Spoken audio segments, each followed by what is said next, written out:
What's going on, everybody? Y'all about to get messed up again. We're gonna cook some ribs today. We're gonna make some smoked on the grill Dr. Pepper barbecue sauce baby back ribs using the snake charcoal method in a kettle grill. Let's get it. Alright everybody, welcome back to our house. Today, like I said, we're going to be doing the ribs on the grill. We're going to be using the snake charcoal method, a kettle grill. Now a lot of people call it the Weber kettle, but I don't have a Weber brand. I've got a Mr. Barbecue brand, which is a good bit cheaper than the Weber kettle. The key to this is to form the charcoal snake going around the outer perimeter of the kettle grill with a little bit of tact. Don't just slam them in there and kind of throw them. You want them to overlap and lay just right so that one coal sort of sets off the next coal, the next coal, the next coal, because the key to all of this is going to be regulating the heat and the temperature, making sure that you don't get a bunch of flame ups, making sure you don't get a bunch of temperature spikes and then followed by a bunch of temperature drops. You want to try and maintain that 225 to 250 temperature the whole time you're cooking. And with these ribs, I'm anticipating it taking about 6 total hours. I've got 2 racks to go in here, and space is going to be a little bit limited, but I think 5 to 6 hours, give or take. We'll keep checking them as we go along. Let's show you how we get started. Okay, so when we're doing the charcoal snake, these charcoal briquettes, they have a little bit of lighter fluid on them. I put lighter fluid on them to get them started, to get them to turn white.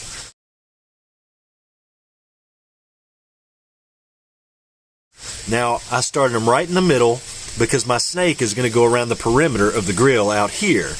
That charcoal cannot have lighter fluid all over it, or else that will permeate the meat and it'll taste like lighter fluid.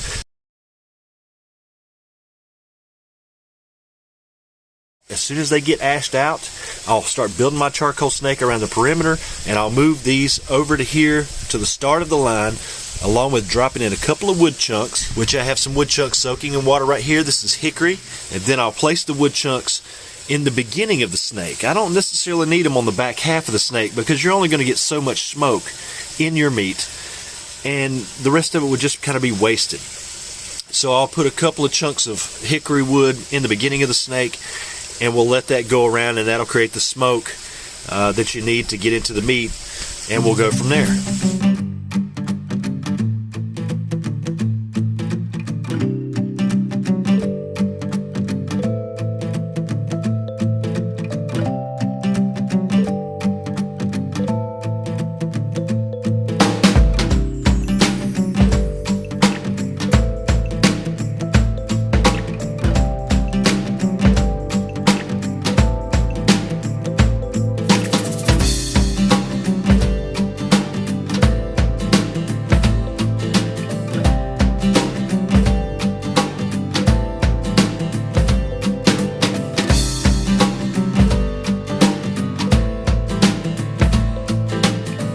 So we got it in position. The charcoal snake has been formed. I've moved the coals into position at the beginning of the snake. I've added a couple of lumps of the soaking wet hickory lump wood. I'm waiting on the temperature to get up right now. It's approaching about 175. Smoke's starting to roll, as you can see. So let's open it up and show you the setup. See? The other coals are starting to catch on to the new coals. They'll smolder. You'll get this smoke, a little bit of wood. I think I need to move that one wood chunk up a little bit. But yeah, we're working the temperature up right now. See you in a bit.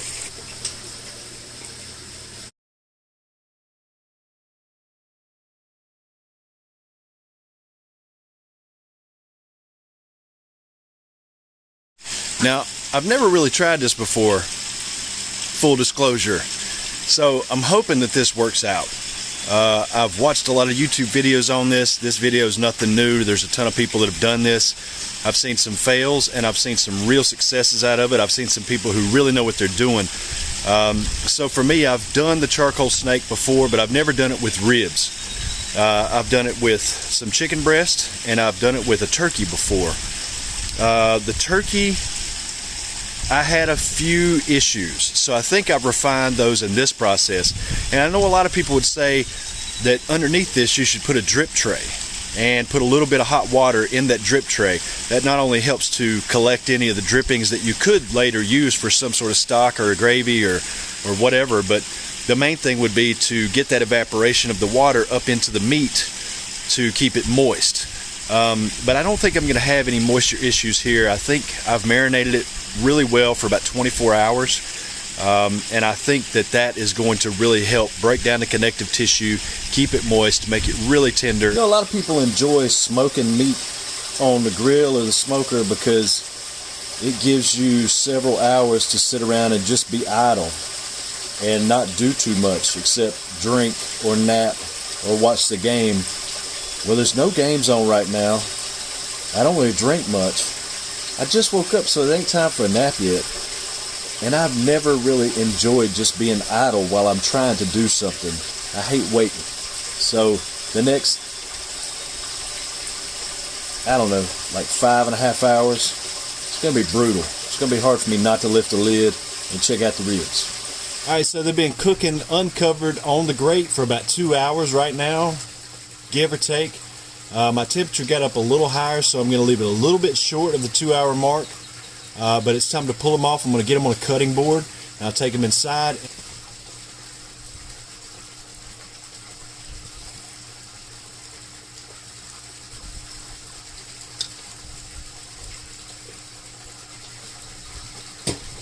All right, so I pulled them off of the grill. Now it's time to lay them face down on this aluminum foil, and then I'll cut some butter and put it over the top so that as the butter melts, it goes around and down the bones and the ribs and into all the meat. And then I'm going to close it up a little bit, pour in some Dr. Pepper, finish closing it, back to the grill.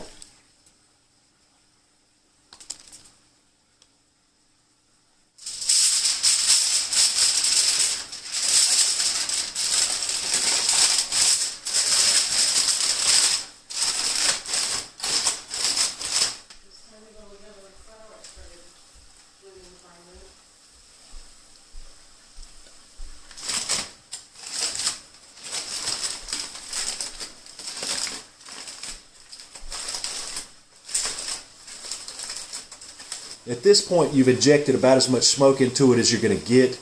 You're really not going to continue to put smoke on top of it for much longer. And I don't want it to be overpowered with smoke. I just want it to have the smoky flavor without tasting like I'm licking a fireplace.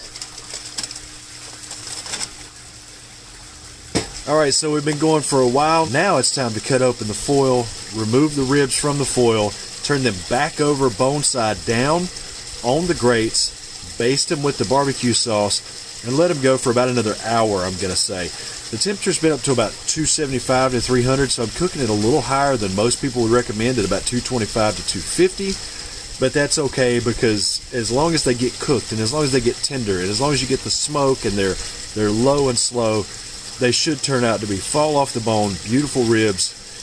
So let's see what they look like when I take them out of the foil. Up first. Oh my goodness. Steaming, boiling, and really looking good. Now I've got to be really careful because there's a lot of liquid in this foil, and I don't want that going down and putting my fire out. So when I take these out, I'm going to try and pull the rack of ribs out, set it back down the grate, and then kind of just ball up the foil a little bit and set it aside until I can get it disposed of. And try not to pierce the foil. That's going to be kind of difficult because as foil gets cooked, it gets kind of soft and brittle.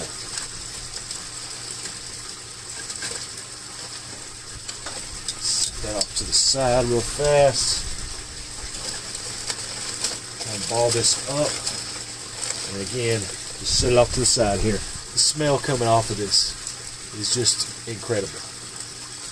You can already see the ends of the bones here are starting to become exposed. And when that happens, you know the ribs are getting done. Still going indirect heat.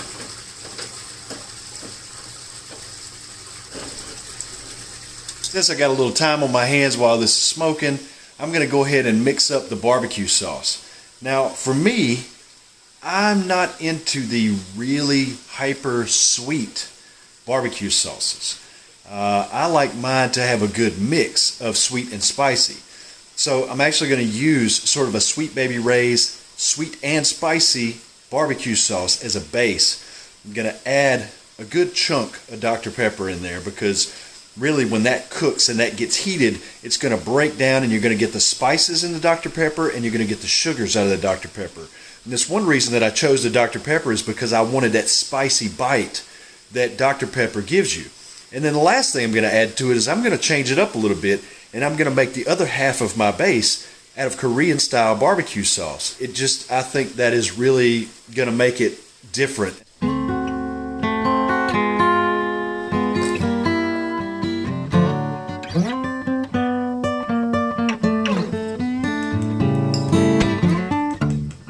And now it's just time to baste. I've got my barbecue sauce that I made up.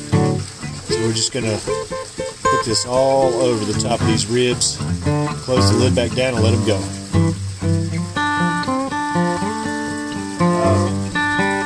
A couple of layers.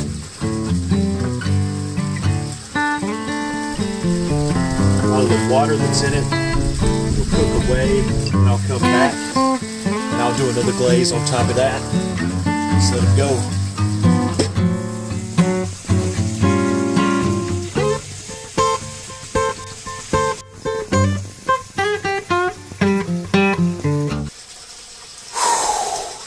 Okay, we have been going for about 5.5 hours currently. I think they're pretty much done, and the way that I tell if ribs are not only A, cooked to a safe temperature, but B, also they're going to be pretty tender, and a lot of the connective tissue and fat and all of that stuff has rendered out of it, is when you see the ends of the rib bones become exposed. The more exposed they are, probably the more tender it's going to be. However, you don't want to overcook it and dry everything out, so you don't want to really pull in and expose a lot of bone. Ooh! Oh my goodness. So you can see the ends of the bones exposed, coming out of the ribs. That glaze that I put on it started out pretty runny. And as it's gone along, it has really thickened up due to the heat, really working that moisture out of there and just leaving behind the really good sticky parts. This smells amazing. I think this is going to be absolutely incredible. I got to pull them off now. I'm going to put them on a cutting board. I'll let them rest for a good 10-15 minutes. I'm going to cut them up and see if they're as good as I think they're supposed to be. They're all cut. They cut really easily. Very tender. I'm going to try one of these little bad boys off at the end. Looks awesome. Pull right away. Oh. It's got great flavor. The sauce is nice and sticky. This definitely worked out. That is awesome. Hope you guys enjoyed it. You got to go try it. We'll see you next time.